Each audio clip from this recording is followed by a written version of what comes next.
Komið þið sæl. Ég vil byrja því að þakka kærlega fyrir það tækifæri að koma hingað í dag og taka þátt í þessu samtali. Gríðarlega mikilvægt og ánægjulegt að það sé að fara af stað. Ég heiti Gunnar Þór Jóhannesson, prófessor í ferðamálafræði við Háskóla Íslands og ætla að tala aðeins álag ferðaþjónustu á samfélag og velta upp þessari spurningu hvernig stýrum við því. Við erum búin að heyra ýmislegt það núna í morgun og þetta mun koma inn á marga þá þætti sem þegar búið að minnast á og svona tengja við einhverju leyti þróun ferðaþjónustu í Íslandi á síðustu árum.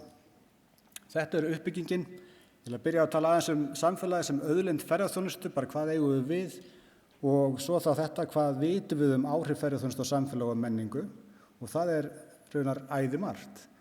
En svo kemur að þessu að stýra álagi á samfélagið og hvað þurfum við þá til að geta gert það með sómasamlegum hætti. Það kannski stendur hnífurinn í kúnni. Auðlindir ferðaþjónustu, það ofboðslega mikilvægt þegar við erum að tala áhrif samfélagsins áhrif ferðaþjónustuna á samfélagið, að hugsa auðlindir ferðaþjónustu, náttúru, samfélag og menningu sem samtvinnað. Þetta ekki afmörkuð svið, heldur eitthvað sem við þurfum alltaf að hugsa í samhengi hvort við annað.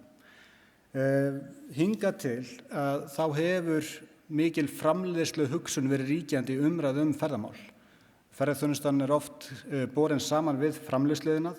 Ferðamenn eru taldir og verðmæti fyrir vegið og metið og áherslan var sérstaklega á magn og einhverju leyti það að breytast en ég set spurningamerki við það vegna þess að við erum í svona opinberri umræðu og almennri umræðu mjög oft ansi fljót að hverfa aftur til þess að horfa á magntölunar frekar en eitthvað annað. Ég set til gamans gamla skrýtlu frá honum Halldóri sem birtist að með minni 2013 frekar en 2014 og það svona kannski undirstrikar að við erum einhverju leyti að tala sömu hluti í dag eins og oft áður og það gerir það ekkert minna mikilvægt að halda áfram að ræða þá og koma okkur af stað í þessar aðgerðir. En ég vil undirstrika að ferðamennska snýst fyrst og fremst samskipti og þjónustu, frekar en framleiðslu. Við, fólkið sjálft sem búum hér, gestirnir okkar, við erum líka auðlind ferðaþjónustunnar. Og kannski ættum við frekar að hugsa ferðaþjónustu sem einhvers konar ræktunarstarf, frekar en nokkuð annað. Að rækta garðinn okkar, það skiptir miklu máli þegar við erum að búa til verðmæti úr grein og þessum samskiptum. Eins og ferðamennskan Áhrif ferðaþjónustu á samfélag eru að sjálfsögðu margbrotin og á einfaldan hátt það getur það bæði verið jákvæð og neikvæð og þetta vitum við vel.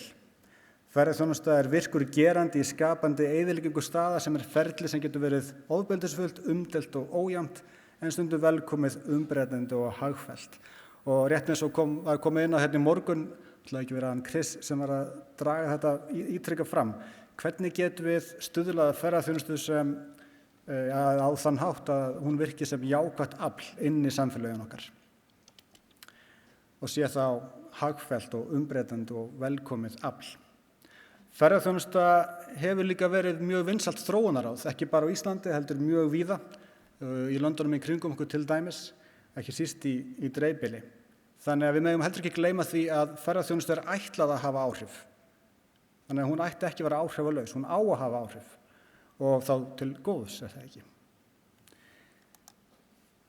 Hvað vitum við svo áhrif ferðaþjónustu? Ansi margt. Við vitum að hún skapar störf og raunar hlutverk ferðaþjónustunnar gríðarlega mikilvægt þegar kemur að þessu, ekki bara þegar kemur að fjölda starfa, heldur ferðaþjónustan oft það svið vinnumarkaðarins sem ungt fólk fær fyrst kynni af atvinnu. Og það ekkert smá mikilvægt að og hvað segir maður, hlutverk ferðaþjónustu þegar kemur að því að ala upp fólk á vinnumarkaði gríðarlega mikilvægt. Ferðaþjónustan hækkar þjónustustig, hún getur aukið stolt og samheldni samfélags, hún eykur menningarlega fjölbreytni, hún skapar nýja þekkingu og veitir nýrri þekkingu farvegi inn í samfélag. Hún getur bætt innviði, bætt aðgengi og aukið lífvænleika samfélaga. Það hreinlega skemmtilegra að búa á mörgum svæðum vegna ferðaþjónustunnar. Þetta könnumst við öllu við. Neikvæðar hliðar ferðaþjónustunnar eru ýmsar og við þekkjum þær margar. Vöruvæðing almannagæða er ein og aðgengi að almannagæðum getur minnkað. Almannagæði er ekki bara náttúruleg, það er líka kannski félagsleg og menningarleg. Getum við nefnt réttir núna að hausti sem dæmi. Að þetta eru takmörkuð gæði sem ferðaþjónustan getur gengið á of. Þessi tilfinning að vera gestur í eigin landi er mjög vel þekkt. Troðningur og offerðamennska sömuleiðis hefur verið mikið umræðinu á síðustu árum. Ísland var oft nefnt í sömu andrá og staðir eins og Barcelona og Feneyjar hérna frá árinu 2017 sem svona áfangastaðar sem var einhvers konar fórnarlamb offerðamennsku. Ég held að það hafi kannski verið einum of einföld mynd sem var dregin þar upp, en dregur engu síður fram og undirstreikar mikilvægi þess að við séum vakandi fyrir því hvernig við birtumst í augum gesta, hvaða upplifun við erum að veita gestum okkar og hvernig fólkið sem í landinu býr er að upplifa ferðaþjónustuna sem við erum að bjóða upp á. Þensla á húsnæðismarkaði annað og svo þetta að ferðaþjónusta getur líka í raun og veru aukið einhæfni í atvinnulífi.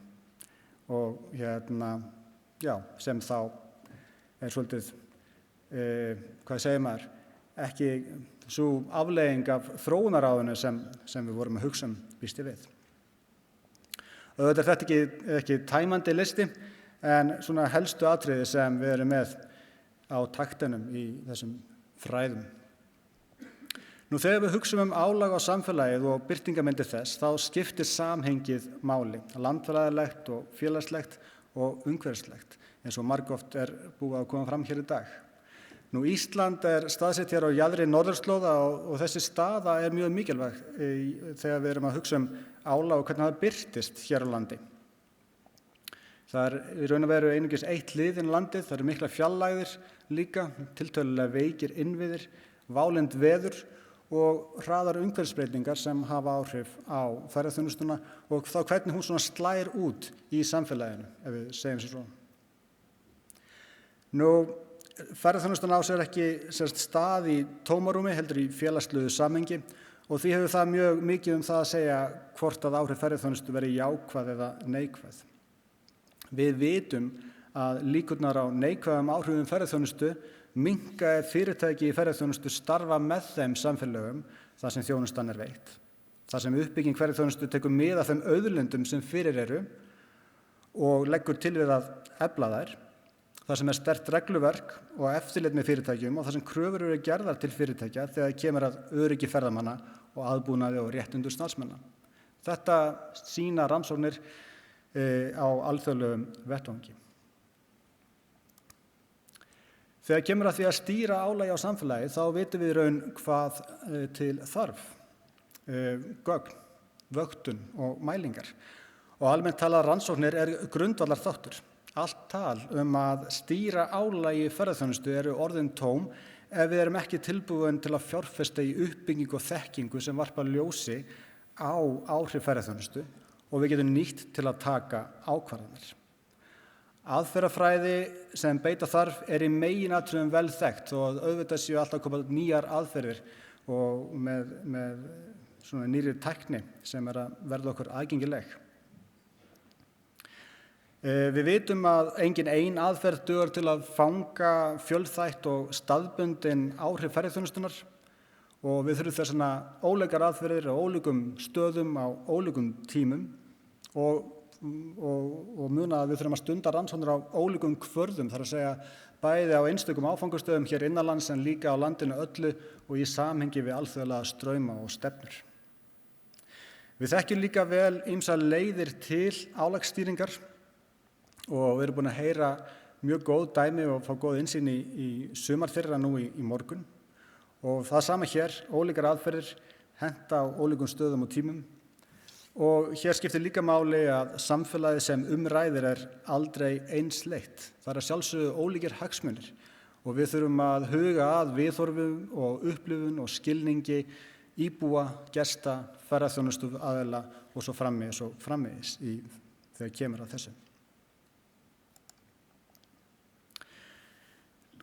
Vöktun og mælingar leiðbeina ákvarðanatöku en á endanum snýst stjórnun á álagi á samfélag gildismat okkar og það hversu skýra sýn við höfum á það hvernig við vinnum að þeim markmiðum sem sett eru fram til að mynda í ferðamálastefnu til 2030 sem hefur að meginmarkmiði að Ísland verði leiðandi í sjálfbærni á þeim tíma eftir 6 ár. Það er ljóst að norðurslóðir njóta mikilla og vaxandi vinsælda og til lengri tíma litið er líklegt að umfang ferðaþjónustu hérlendis haldi áfram að vaxa og það er ekkert sem segir að Ísland geti ekki upplifað svipaða þróun fjöldaferðamennsku og eins og átt hefur sér stað á stöðum eins og Kanaríeyjum. Og þá þurfum við að spyrja okkur, er það ákjósanlegt? Hvernig skerpum við sýn og skilning á hvað sjálfbærni felur í sér? Það held ég sé lykilatriði. Við erum með þá framtíðarsýn að Ísland verði leiðandi í sjálfbærni en hvað þýðir að vera sjálfbær? Hvernig ætlum við að tengja á milli þeirra orða og aðgerða á jörðu niðri, ef svo má segja?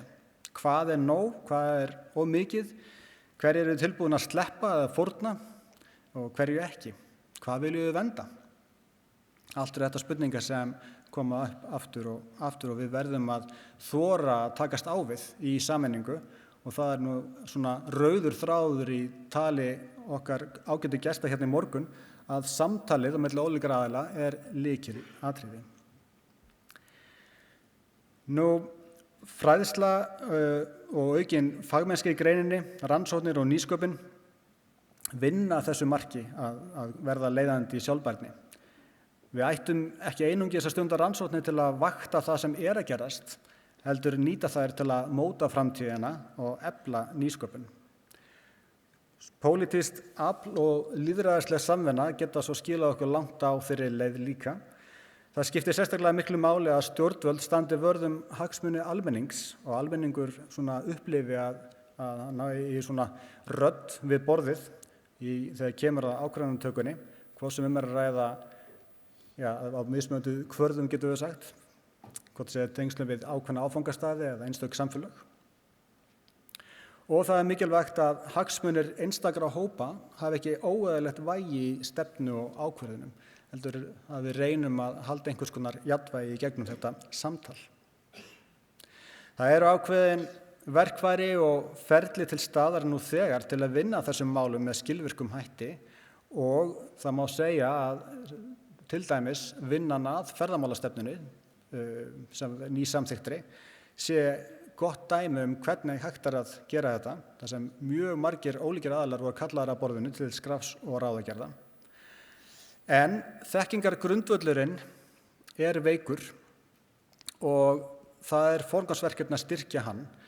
Við vitum ýmislegt, það hafa verið gerðar rannsóknir á samfélagslegum áhrifum ferðaþjónustu á Íslandi í gegnum árin, bæði yfir landið allt og einstökum stöðum. Við höfum verið að gera rannsóknir á einstaka áfangastöðum og upplifun gesta.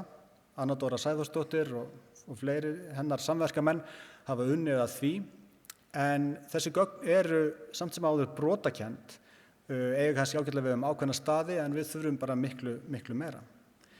Það hefur líka verið markmið frá upphafi stefnumótunar í ferðaþjónustu hér á landi, allt frá 8. áratug síðustu aldar, þegar byrjað var að ræða stefnumótun í ferðamálum, að fjárfesta meiri í rannsóknum og menntun á sviði ferðamála. Því hefur einfaldlega ekki verið sinnt í neinum takti við vöxt greinarinnar. Sjálfbær þróun ferðaþjónustu mun ekki gerast af sjálfu sér.